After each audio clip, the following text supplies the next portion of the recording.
pregar uma palavra profética. Bispos, pastores, líderes, todas as pessoas que estão conosco em videoconferência, aquele abraço, pessoal do Sul, Sudeste, né? Todas as igrejas nossas aí, Porto Alegre, Florianópolis, Curitiba, nossa querida Curitiba, né? E também São Paulo, as igrejas de São Paulo, Rio de Janeiro, né? Sudeste aí, Minas, Belo Horizonte, com todas as igrejas de Minas, também São Paulo do interior, Campinas, Ribeirão Preto, Santos, todas as cidades de São Paulo, o Nordeste todo que está com a gente. Quero fazer uma menção aqui a Paraíba, nova sede, né? João Pessoa está numa nova sede lá, graças a Deus, inauguraram inclusive com as celebrações, Bispo Edgar, Bispa Ana, né? E também Aracaju, Salvador, Recife, enfim, né? Natal, João Pessoa, já falei, né? Todas essas igrejas, Maceió, todas as igrejas que estão ligadas, Belém, Manaus, Roraima, nossa querida Roraima, que virou uma base para a entrada na Venezuela, já era, né? Dali nós estamos entrando agressivamente num projeto para ganhar e abrir muitas igrejas na Venezuela. Já temos algumas, a meta é entrar, né, avassaladoramente dentro da Venezuela. Argentina, Paraguai, todas as igrejas, os países que estão com a gente, queridos. E aqui no DF, no Centro-Oeste, né? Campo Grande, Goiânia, Cuiabá, aqui no DF, enfim, todas as igrejas, Uberlândia, Uberaba. Abre comigo no livro de Atos, capítulo 3. Essa palavra que eu vou trazer hoje, eu acredito que seja um marco para o ano de 2022, o ano do resgatador. Para que o resgatador entre na tua vida, na tua história, nós vamos fechar terça-feira, depois de amanhã, a campanha Rosh Hashanah, cabeça do ano. Eu prego aqui com videoconferência e a gente fecha a visão Rosh Hashanah para o ano de 2022. Agora, muitas pessoas dizem assim: é só o tema, é só o tema, é só eu profetizar do tema. O que eu tenho que fazer para que Deus envie o resgatador na minha vida? O que eu posso fazer? Tem algo que o homem tem que fazer para liberar a ação de Deus ou não? Somente, né, está conectado com o Senhor, desejando, clamando. Atos 3, 19 em diante.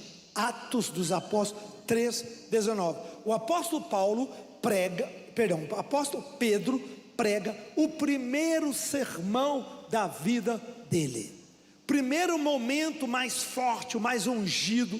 Tudo que é o primeiro na Bíblia, Rosh, cabeça, primeiro é cabeça, né? Primeiro, por isso que é cabeça. A palavra cabeça não é só parte do organismo humano, do corpo, cabeça, tronco e membro. Não, cabeça é o início. Quem é no inglês, head, inclusive CEO, cabeça, né? O quartel, a cabeça, né? No inglês é mais forte a conexão entre a palavra cabeça e o conceito do início, do princípio. Na Bíblia, a sabedoria hebraica, ela guardou essa origem conceitual. Na Bíblia, primícias é cabeça. A palavra primícias também tem uma alusão a Rosh, primícias, dízimos, princípios, né? Primeiros, né? Por isso que é a primeira, as primícias da tua renda, primícias, primeiro, né? Primogênito, tudo que é tudo que quer dizer que nasce com força de início. E nós temos que colocar muita atenção, porque nos primeiro sermão, primeira menção, primeira vez que aparece a palavra pecado, primeira vez que aparece a palavra graça, primeira vez que aparece uma palavra, aquela primeira vez tem dentro dela a semente que vai desenvolver para o resto da Bíblia e para o restante da história. Então tudo que é primeiro merece uma atenção especial. E o primeiro sermão de Pedro foi esse. Pedro, vocês lembram, traiu Jesus, antes de Jesus morrer, traiu Jesus, se afastou, foi embora, foi para Galileia. Jesus aparece na ressurreição para as Marias, Maria Madalena, né? A Maria, mãe dele, e aí elas voltam e anunciam a Pedro. Ele entra no túmulo e o desenrolar começa da história. Então Pedro estava muito ferido, muito machucado. Vinha o Espírito Santo 40 dias depois e desce em línguas de fogo, e Pedro se levanta, ele fica cheio do poder de Deus e prega. O que ele pregou? Primeiro sermão, esse sermão.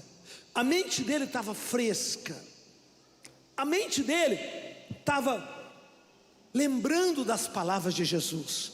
40 dias conversando com Jesus antes de pregar isso aqui, Jesus ressuscitado. Então estava muito, como se diz em espanhol, caliente, quente, muito quente. Toda a lógica, todo o plano de Deus para os homens, todo o propósito pelo qual eles, os discípulos de Jesus, passaram por aquela odisseia que começou no recrutamento do Mar Morto e terminou no Calvário. Aliás, terminou no Monte da Transfiguração, onde Jesus sobe, né? Naquele monte lá da Galileia, onde Jesus é assunto aos céus. Vamos ler. O que Pedro prega nesse contexto, nesse momento, nesse ambiente, nessas circunstâncias? O que está dentro dele quente? O que está palpitando dentro do apóstolo Pedro? Que até então não era ninguém, era apenas um discípulo cabeçudo, mas agora passa a ser o pai da igreja, o principal, passa a ser o homem ungido por Jesus Cristo para apacentar suas igrejas. Jesus, antes de subir, deu a Pedro: Pedro, apacenta minhas ovelhas. Ele não falou isso para Tiago, ele não falou isso para Mateus, ele não falou isso para os demais discípulos, nem para João, falou para Pedro: apacenta, cuida da igreja, Pedro. Eu te ponho como responsável no meu lugar, Pedro, assume. Daí veio a tradição do Papa, né? Sempre alguém substituindo ali, né? O pai, a palavra Papa quer dizer pai da igreja católica, que infelizmente, ao nosso ver, se foi devagarzinho desviando de alguns conceitos muito básicos e importantes, mas não é o assunto para aqui, não é? Cada um fica na sua fé, cada um fica aonde encontrou com Jesus Cristo e onde tem resposta para as suas grandes perguntas da vida, né? Amém? Então, aqui nós temos hoje o primeiro sermão do apóstolo Pedro. Pedro fala: arrependei-vos, pois, e convertei-vos. Fala comigo: arrependimento. Não, mais forte: arrependimento, conversão. Faz assim com a tua mão, por favor. Arrependimento, faz assim, ó, conversão. Muita gente hoje, alguns teólogos, aceitam arrependimento, mas não entendem conversão. Arrependem, mas não mudam. Preste atenção: ninguém tem que mudar para vir para a igreja ou para vir para Jesus. Não. Vem como você está. Venha como a pessoa está. Venha com seus dilemas, seus problemas. Você da TV, da rádio, você do YouTube, você que está me acompanhando. Deus não quer que você seja santo para depois você chegar na sua casa. Deus está com a porta aberta da sua casa te esperando, com os braços abertos. Quando eu fui para Jesus, eu não fui santificado, eu fui destroçado, com conflitos, com raiva, com ódio, com armas. Algumas vezes eu assisti culto com armas. Um moleque de 14 anos de idade, revólver. Para quê? Sei lá, loucura. Para que precisava daquilo? Não sei. Era demônio na minha cabeça, eu era muito endemoniado. muito escuro, espírita, irado, com raiva do mundo inteiro, cheio de problema. Então, vem como você está, vem como você. Deus não quer que você seja santo para aproximar. À medida que você aproxima dele, a sua santidade aparece.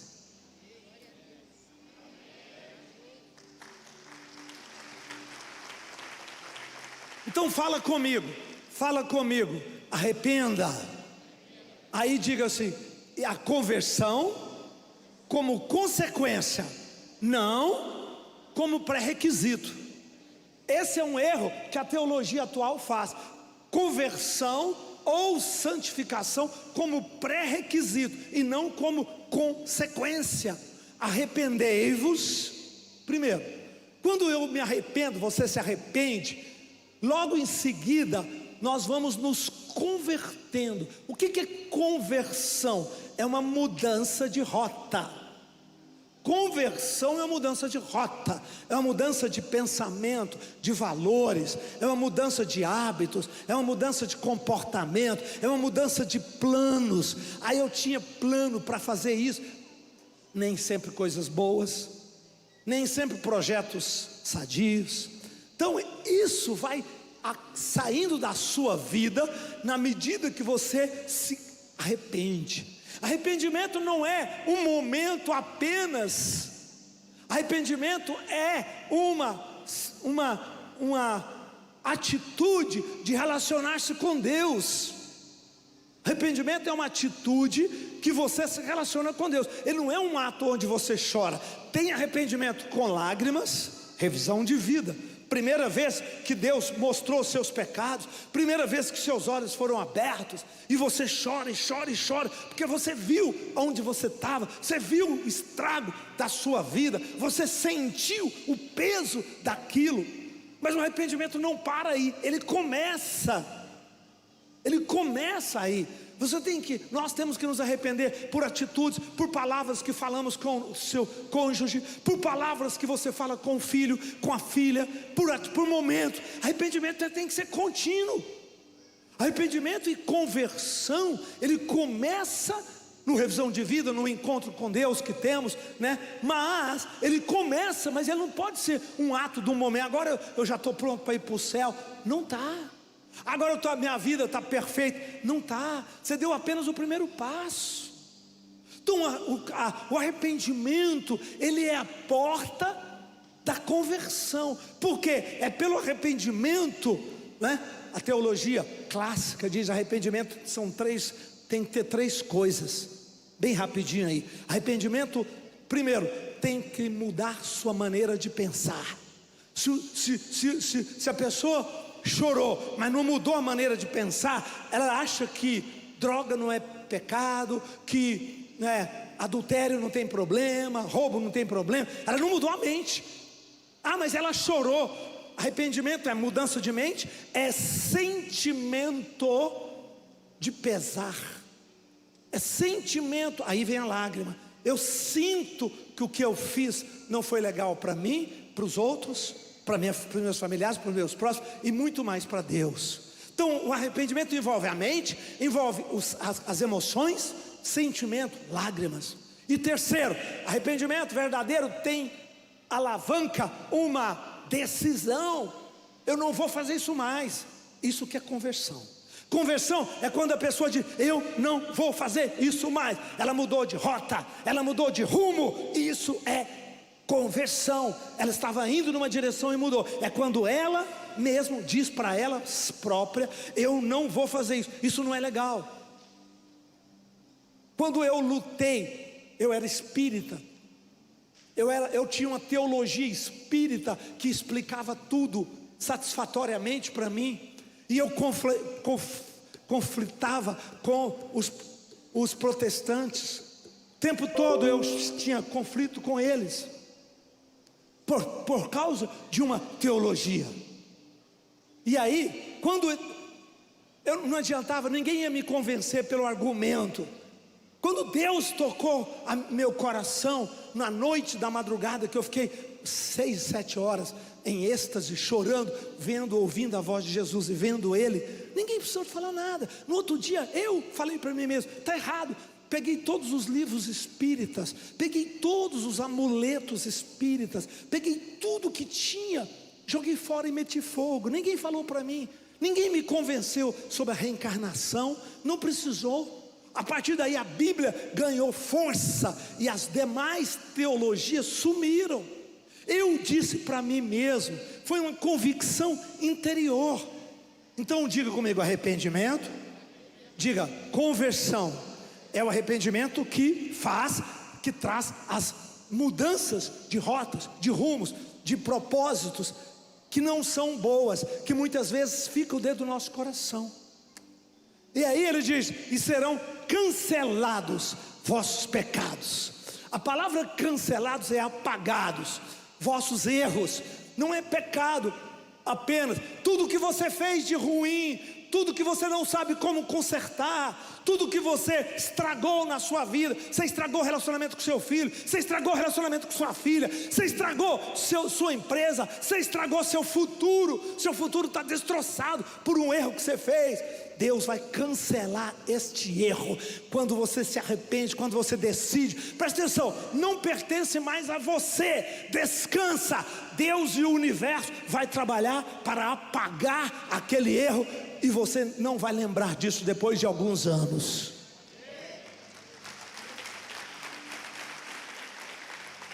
Nem você, nem a sociedade. Deus vai consertar. A melhor palavra aqui, cancelar vossos pecados, é: e Ele vai consertar vossos erros, vossos equívocos.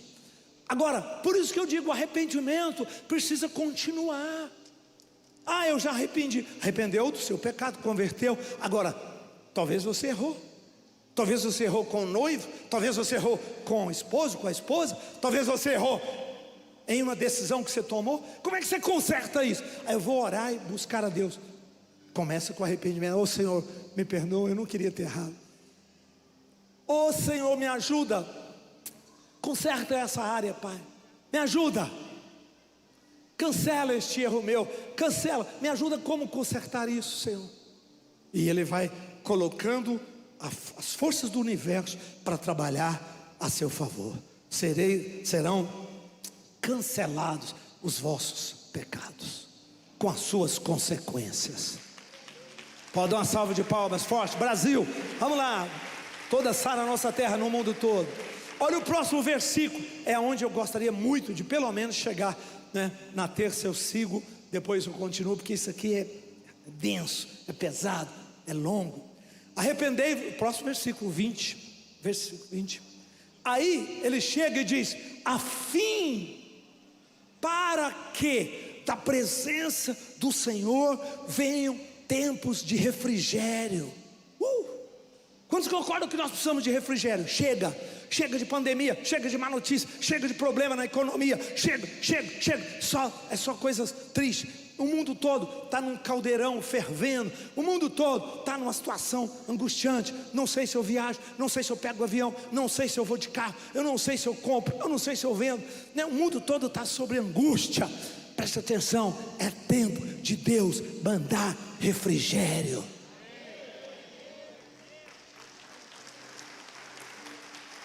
Você quer refrigério na sua vida? Refrigério é consequência do arrependimento e da mudança de rota. É claro que Deus está trazendo expiação à nossa geração, à nossa civilização. Agora, nós queremos tempo de refrigério. Meu Deus, quando vai acabar isso? Meu Deus, quando vai, né, eu vou ter produtividade financeira? Meu Deus, eu preciso mudar, é só doença, é um problema aqui, outro problema ali, é um problema do meu pai, depois passou para o meu sogro, está amarrado. Deus vai te mandar tempos de refrigério na sua vida. Ei, Deus vai mandar tempos de refrigério na sua vida. Hoje eu achei que vocês iam fazer um amém mais forte.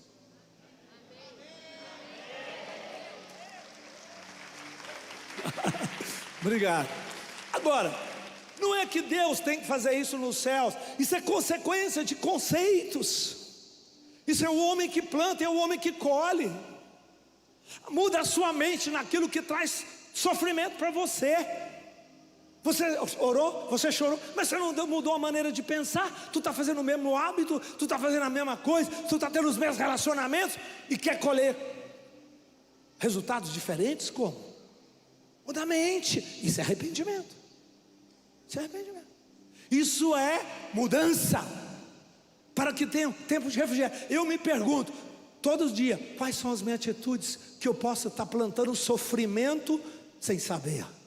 Quais são meus hábitos que eu possa estar fazendo que vai me trazer mais problemas do que soluções? Muita gente faz isso, por exemplo, um exemplo bem simplório, bem rude, o overtraining. Eu quero emagrecer, eu quero cuidar do meu corpo. Aí treina tanto, aí que acaba, sabe fazendo o quê? Pegando doença, porque desgasta tanto o corpo. Maratona, Bispo Marquinhos estava aqui fazendo maratona. Um dia eu cheguei perto dele, eu falei, você está fazendo maratona? Eu falei, presta atenção, você vai ter consequências no seu corpo. Aí eu estou sentindo, eu estou resfriando lá atrás, isso, aquilo. Eu falei, pois é, porque a sua imunidade baixa, você oxida suas células ao extremo do seu corpo. Então, pensando em querer um alvo, um objetivo, a pessoa pega um conceito e vai sem. Você quer saúde? Para de over. Faz uma coisa moderada, faz uma coisa tranquila, muda a mente. Mas eu gosto, sim. Aí tem que trabalhar com os desejos. Árvore do bem e do mal. Vou pregar na conferência. Sabe qual é o verdadeiro nome da árvore do conhecimento do bem e do mal no hebraico? Nem devia falar, mas eu vou soltar isso, só para animar vocês aí na conferência. Sabe qual é o verdadeiro nome da árvore do conceito do bem e do mal? Sabe qual é? Árvore do conhecimento do bem e do mal. Não, árvore dos desejos.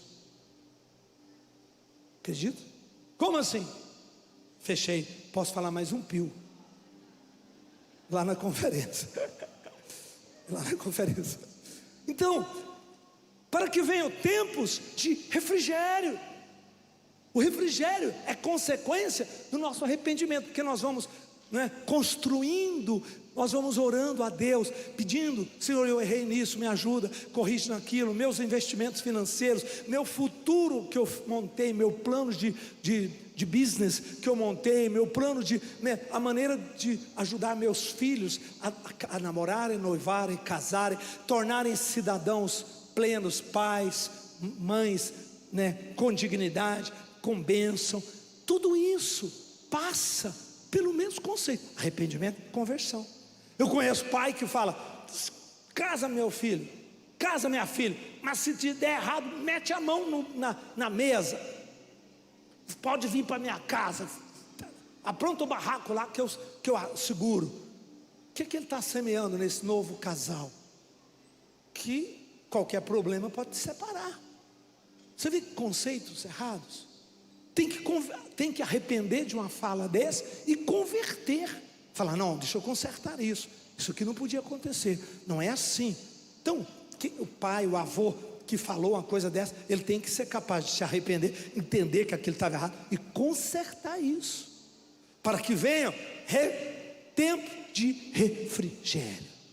Refrigerar a sua mente, refrigerar seu coração, refrigerar a sua semana, ter uma alegria de sair da cama, de deitar cansado, gostoso, trabalhou, que bom, ir para a célula com alegria, estudar a palavra, ir para um aconselhamento com o seu mentor, teu líder, teu pastor, teu bispo, isso tudo é refrigério, para que a fim de que da presença do Senhor, não tem refrigério fora da presença de Deus. Não existe refrigério fora da presença do Senhor. É dela, e a presença do Senhor você cultiva com conversão e arrependimento. Isso te leva à oração. Vem o tempo de refrigério, e que envie Ele o Cristo que já vos foi designado, Jesus. Próximo versículo. Aí Pedro já fala o primeiro sermão anunciando a segunda vinda de Jesus. Imagina, Jesus tinha acabado de subir, todos eles viram Jesus subir, e agora ele já está falando da volta de Jesus.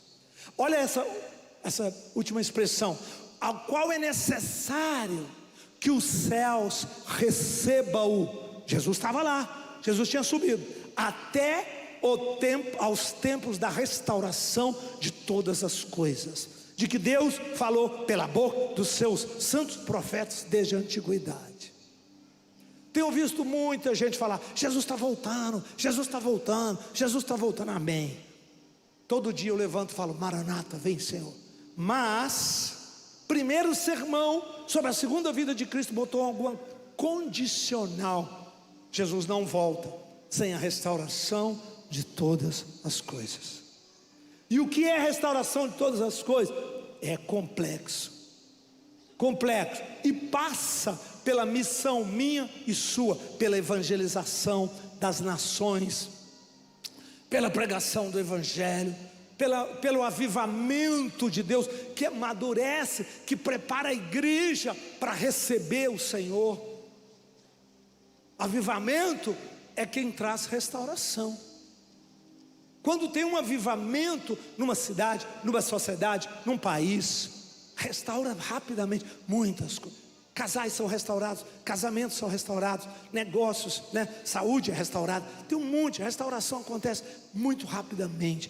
Santidade é levada, é trazida ao limiar novamente, uma vida com santidade, como consequência da restauração. Então hoje eu queria abrir meu coração com vocês sobre isso. Essa palavra é longa, é densa, mas o mais importante: arrependimento traz refrigério.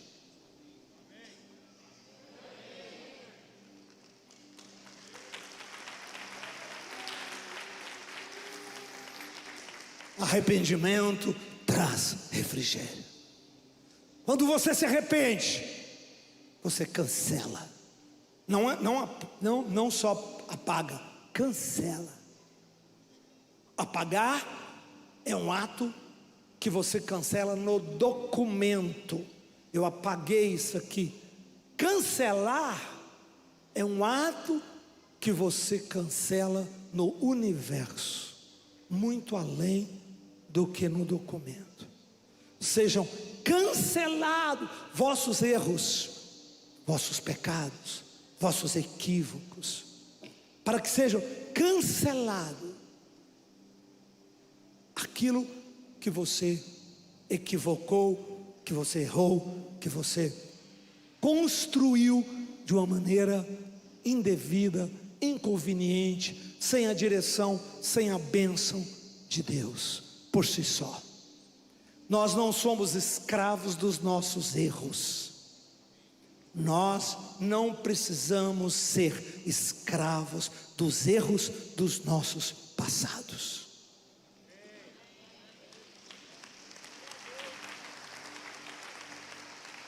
Isso é duro, isso é forte, porque do ponto de vista humano, tem coisas que você não remove, tem coisas que você não mexe. Não.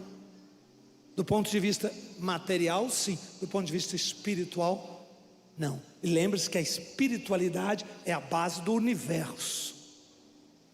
Não sei se eu consegui explicar isso do ponto de vista do conceito da teoria quântica. Não é a matéria. A base do universo, da sustentação do universo, é a espiritualidade. Tanto que o seu planeta, onde você mora, a casa, seu home, de todos nós, está em cima do nada, está em cima do vazio.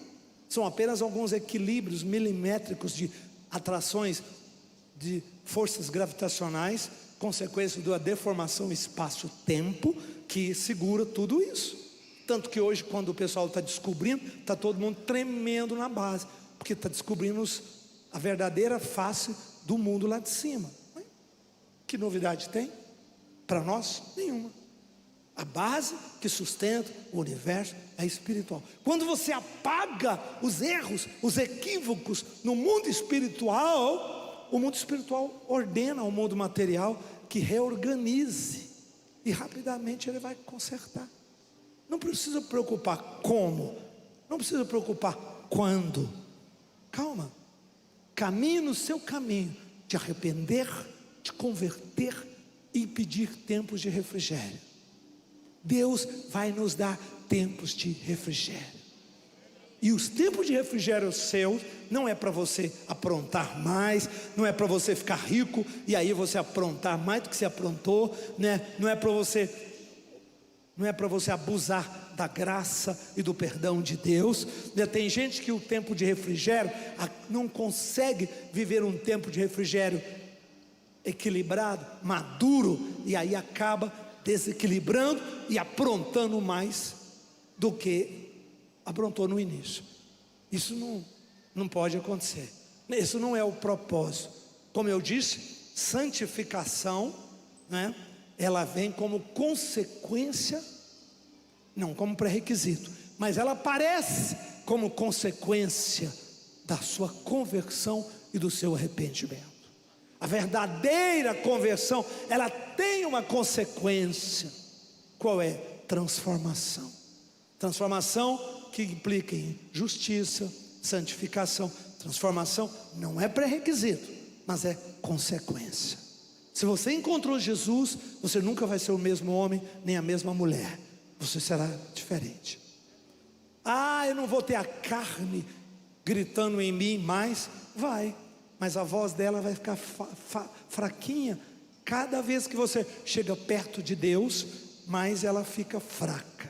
Mas cada vez que você fica longe de Deus, mais ela fica forte. É a história do cachorro e do índio, né? Pai, tem 2 cachorros dentro de mim. O filho falou: um cachorro bravo, louco, que fala mata, e o outro cachorro manso, suave. E o pai dele, o velho chefe da tribo, pajé, falou: o cachorro que você alimentar vai ser o cachorro que você vai ouvir, porque ele vai falar cada vez mais alto. Não alimenta o cachorro doido, alimenta o cachorro manso dentro de você. Assim é. Paulo falou isso de uma outra maneira, né? Quando ele fala: pensai nas coisas do Espírito, o que anda no Espírito jamais satisfareis as concupiscências da carne.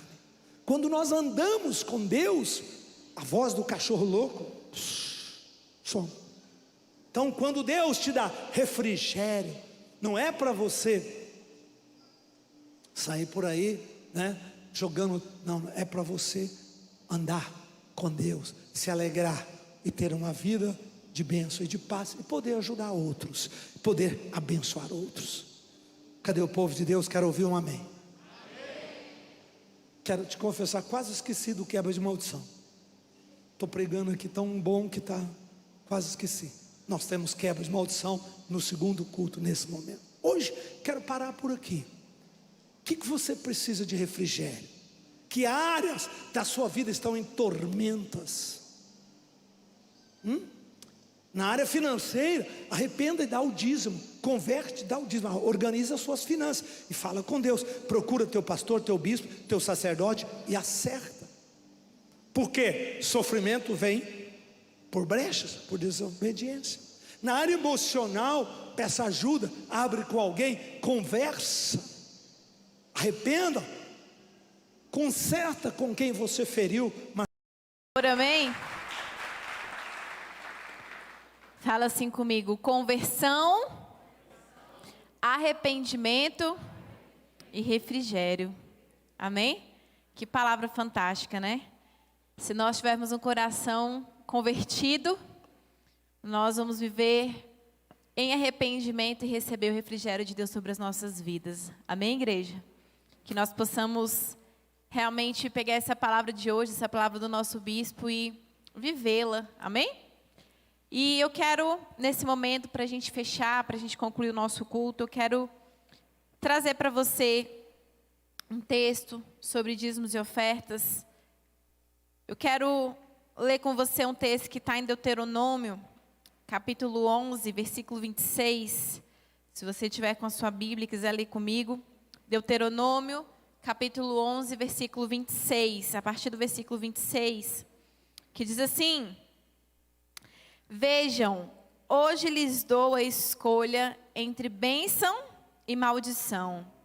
Vocês serão abençoados se obedecerem aos mandamentos do Senhor, seu Deus, que hoje lhes dou. mas serão amaldiçoados se rejeitarem os mandamentos do Senhor, seu Deus, afastando-se de seus caminhos e adorando deuses que vocês não conhecem. Eu escolhi esse texto hoje porque existem vários exemplos que nós podemos usar, né, da nossa vida, exemplos bíblicos. Fala comigo assim: bênção, maldição. Quantas vezes, né, nós nos questionamos e nós muitas vezes não entendemos por que algumas coisas na nossa vida não dá certo? Ou quantas vezes o nosso coração ele fica satisfeito por causa que nós temos vivido coisas que nós nem imaginávamos, porque Deus tem nos abençoado tanto. A palavra de Deus, querida, aqui, ela é muito clara. Ela fala que nós temos a opção de escolher sermos abençoados ou receber a maldição sobre a nossa vida. O que é a bênção? É o bem em ação. E a maldição é o mal em ação. Só que aqui ele condiciona a bênção e ele condiciona a maldição em algo específico. Ele fala assim, que se nós escolhermos a bênção, nós iremos ser aquelas pessoas que obedecem os mandamentos de Deus. E aqueles que não obedecem os mandamentos de Deus são aqueles que estão optando em receber a maldição. E aqui eu queria dar alguns exemplos para vocês. Eu não vou ter tempo para ler, mas se vocês quiserem anotar a referência bíblica, lá no livro de Atos, capítulo 5, a partir do versículo 1, conta a história de um homem chamado Ananias e sua esposa chamada Safira. Quem que conhece essa história? Esse casal foi um casal que teve oportunidade de ter a bênção de Deus sobre a sua vida, mas eles escolheram o quê? A maldição. Por quê? Porque existia um mandamento, existia uma lei, existia algo claro. Ananias vendeu a sua propriedade, ele precisava devolver a parte do dinheiro para o sacerdote, né? Só que ele mentiu. Ele devolveu, mas ele não devolveu o valor que ele tinha que devolver. E é engraçado que o sacerdote ele fala assim: Ananias, por que você mentiu? O Espírito Santo revelou isso para ele. Você não está mentindo para homens, você está mentindo para Deus. E não tem como você mentir para Deus. Deus sabe de todas as coisas, amém? E a sua esposa confirmou a mesma mentira. E ambos morreram. Ou seja, eles tiveram a oportunidade de viver a bênção, mas eles decidiram viver a maldição. Um outro exemplo que eu quero dar para vocês é o exemplo da viúva pobre. Também quem conhece essa história? A viúva pobre, querido, para quem quiser também a referência bíblica, não vou ter tempo de ler, mas está lá em Lucas capítulo 21, a partir do versículo 1. Conta a história, Jesus ele conta, na verdade, né, uma parábola sobre essa viúva. Ele fala que entre tantas pessoas que tinham condições financeiras, a viúva que era pobre, que deu uma única moeda, ofertou mais do que todas as outras pessoas que tinham condições. Por quê? Porque ela escolheu a bênção. Aquela viúva, ela entregou aquilo que realmente lhe custava. Aquela viúva, ela entregou a oferta de gratidão, uma oferta de verdade. Ela não deu o resto, ela não deu o que sobrava para aquela oferta. Ela teve a escolha e ela escolheu ser abençoada. Então eu quero te falar essa noite, querido, que receber de Deus muitas vezes aquilo que você tem orado, aquilo que você tem crido, aquilo que você tem jejuado. Você precisa continuar orando, você precisa continuar jejuando por isso. Mas eu quero te dizer, querido, escolha a bênção, escolha ser dizimista, escolha ser ofertante, porque isso é uma ordenança de Deus. Malaquias capítulo 3, né? Ensina isso pra gente. Coloca como se fosse um mandamento para a gente. Nós precisamos cumprir a palavra de Deus. E para confirmar o que eu estou pregando essa noite, eu queria chamar uma discípula muito amada, que tem um testemunho para contar para vocês em cima disso. Queria que vocês recebessem com carinho a Denise, que tem um testemunho para dar para vocês.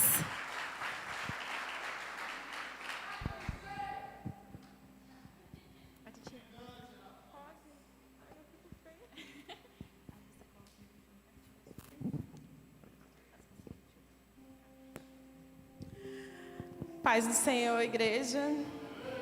Amém.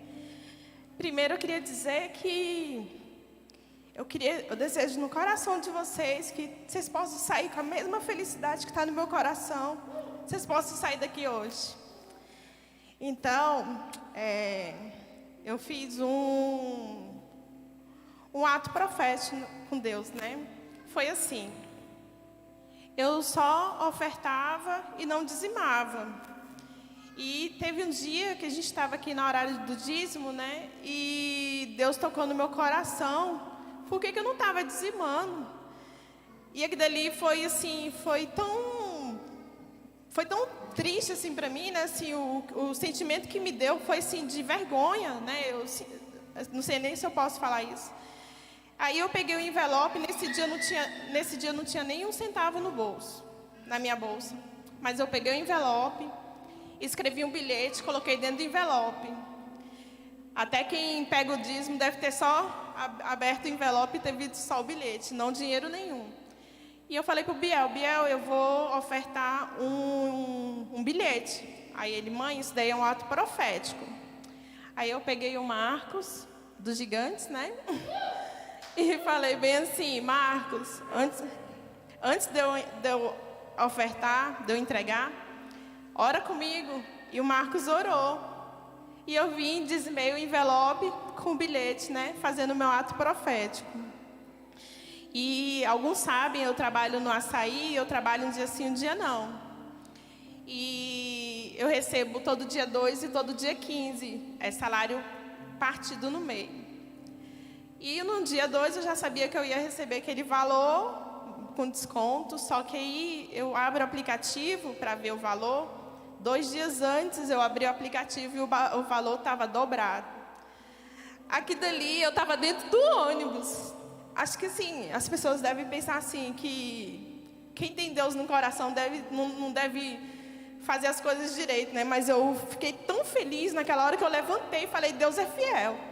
Dentro do ônibus, assim, a minha alegria assim, não cabia dentro de mim, né? E na mesma hora eu lembrei do ato profético. Eu falei assim, como Deus tem misericórdia da minha vida, gente. Como Deus tem me amado tanto. E por tão pouco tempo, né? Tem pouco tempo que eu estou aqui na igreja.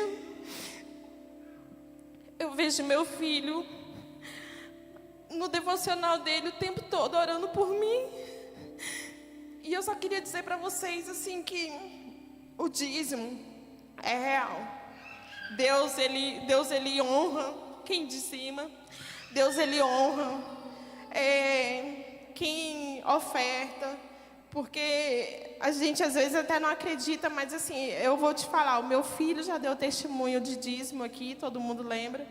E agora sou eu, e eu tenho mais testemunhos para dar, né? Mas assim, porque Deus é tão bom comigo, assim, que não me cabe, né? Tanto testemunho. E eu queria só, nesse dia, Deus falou comigo, e Ele me deu uma palavra, né? E lá em Malaquias 3... Está escrito assim, Malaquias 3:8. Pode um homem roubar de Deus? Contudo, vocês me roubam. E ainda perguntaram, como que te roubamos? E Deus respondeu, nos dízimos e nas ofertas. E eu não quero mais roubar de Deus. Quero ser fiel, igual Deus é fiel comigo. E eu sou muito grata. Eu sou muito grata pela igreja que eu frequento. Gente, a equipe de louvor, como eu falei para a pastora, é uma extensão da minha vida com Deus. Quando eu entro aqui, a equipe de louvor me leva direto para Deus. Então, assim, aqui eu sou muito feliz nesse lugar. Eu queria agradecer por cada um de vocês, cada oração, Maria, equipe gigantes de fogo. Queria louvar a Deus pela vida de cada um. Obrigada, igreja. Vamos dar uma grande salva de palmas. Parabéns, Denise.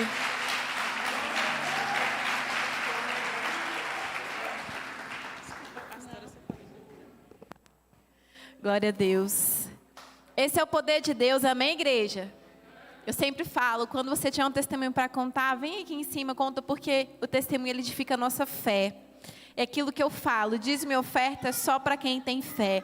Quem tem fé, quem é dizimista, quem é ofertante, decide a bênção. Amém?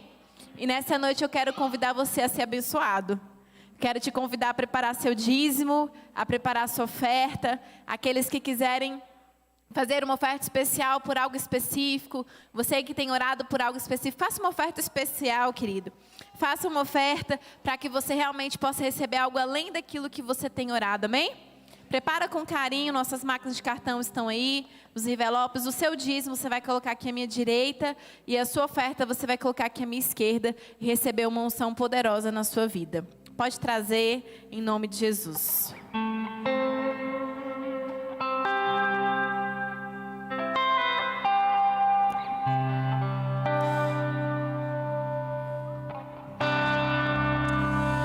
Minhas lamparinas estão acesas,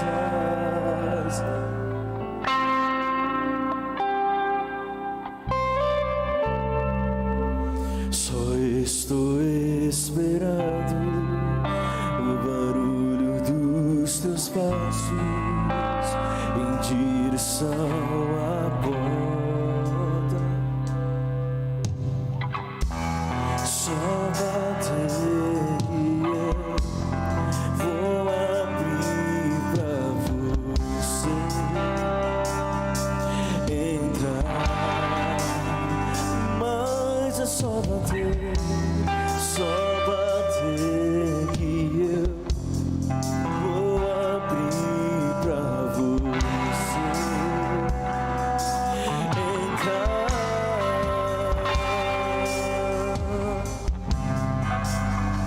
Eu te coloquei as minhas vestes,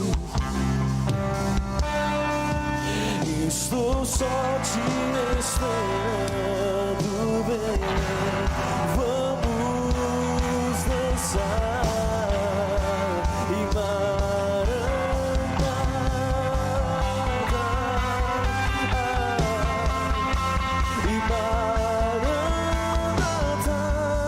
Vamos ficar de pé, em nome de Jesus. Tem algumas pessoas ainda que estão trazendo. Nós vamos orar poderosamente por esses dias, essa oferta. Você vai me ajudar a orar essa noite, amém? Nós vamos unir uma só fé, uma só voz, para que as comportas do céu sejam abertas, sejam derramadas sobre as nossas vidas. Estende sua mão, fala assim comigo: Senhor Jesus, como igreja poderosa e santa do Senhor, nessa noite nós declaramos que a bênção do Senhor venha sobre a tua igreja, sobre a nossa casa, sobre a nossa família. Abençoa nessa noite cada dizimista, cada ofertante, que nós possamos provar da tua fidelidade todos os dias das nossas vidas, em nome de Jesus. Amém? Glória a Deus. Com a mão no seu coração, eu queria que você repetisse comigo essa oração. Fala assim: Senhor Jesus, nessa noite eu te recebo como meu único e suficiente Senhor e Salvador. Perdoe todos os meus pecados, escreve meu nome no livro da vida e me dê a salvação, em nome de Jesus. Amém? Tem alguém que está nos visitando hoje pela primeira vez? Você foi convidado por alguém para estar hoje aqui conosco? Tem alguém? Glória a Deus, seja muito bem-vinda. Tem mais alguém? Não? Queria que no final, Denise acompanhasse ela, levasse ao Marcos, que o Marcos vai anotar o pedido de oração dela, tá bom? Vai entregar o nosso livrinho, que é a nossa lembrancinha. E eu queria que a igreja pudesse recebê-la com uma grande salva de palmas. Seja bem-vinda. Essa igreja já te ama. Amém? Querida, eu vou te abençoar. E antes de você ir embora, eu queria pedir para os nossos obreiros, funcionários, ficassem aqui na frente com óleo de unção. Amém? Você pega a unção para você abençoar a sua família, ungir sua casa, que você possa ter uma semana maravilhosa, amém?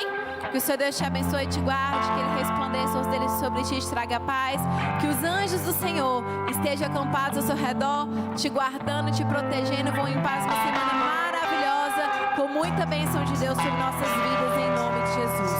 Pega a unção. paz.